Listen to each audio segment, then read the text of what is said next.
Viliseni Fauonuku was a one-man wrecking crew at Bingham High in West Jordan, Utah last fall. An all-state defensive lineman, he helped lead head coach Dave Peck's team to an undefeated season, a state title, and the #3 ranking in the nation. I love the kid, and I would do what I could to try to help him in his life. A life off the field that took a dark turn last March when Fauonuku was arrested on 2 felony robbery charges at age 16. I knew there was an incident. I honestly didn't know a whole lot that had happened at that point. Peck says when he found out, he suspended Viliseni for 2 games, not for the arrest, but the drinking that preceded it. Were you aware of the severity of the crime at all?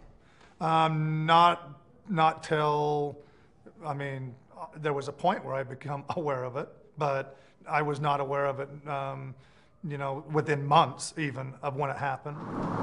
It happened inside this garage. According to police reports, Fauonuku pointed a gun at least 2 victims, while his cousin stole drugs, cash, and a wallet containing a debit card, later used to make about $150 in purchases. Kenny and a couple of his friends were outside. Justin Allred was inside the adjacent house when his roommate, one of the victims, rushed inside.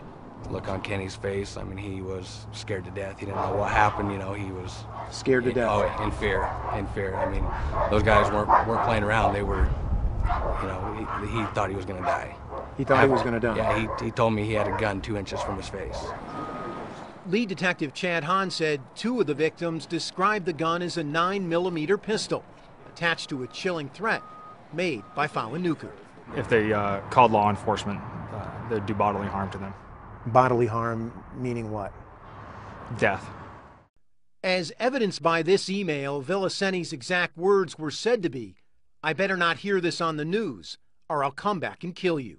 Yeah, there's just a lot of different stories out there about... In a lengthy interview at the family home with his mother at his side, Fauonuku denied threatening to kill anyone. Dead certain, he said, it was a pellet gun in his hand and not a pistol. Thank you. He told Sports Illustrated's Jeff Benedict and this reporter he was kind of lost at the time of the robbery, unhinged by 2 family tragedies. I wasn't really thinking, man. I don't even know what I was thinking, but I stood up, I showed the gun, then we left.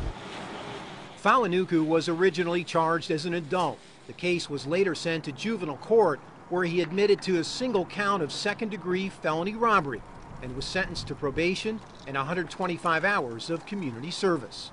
A prosecutor close to the case told us the decision to move the case to juvenile court was made by upper administration, weighing an adult conviction that would, quote, define Seni's life against the loss of a potential football scholarship. I do know that I've had contact from other colleges that said if it doesn't work out at University of Utah, that they would definitely be, interested in him.